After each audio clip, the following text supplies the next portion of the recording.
Hey guys and gals, sweet project cars here with cool, trick, and affordable ways. Julio, tell everybody where all the tools are at and get you right out of the way. Alright guys, sweet project cars here. What we're doing is, if you have a stripped out TORX bolt, TORX head, which would be these little buggers right here. Stripped out, you can't get it to come out. You can do this with pretty much any bolt or nut that you can get to, and it works real well. First off, you're going to need some PB blaster.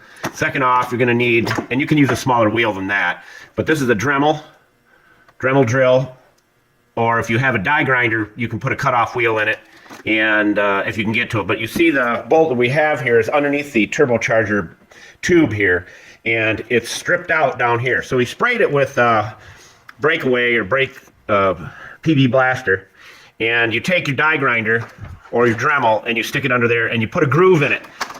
So it'll be like a standard screwdriver would go into it. Like I said, you could do that with any bolt. I mean, you barely nicked the case here, barely nicked it at all. So what we're gonna do is remove it now, and I'm using the biggest, this is actually a jack handle, but you can use a screwdriver.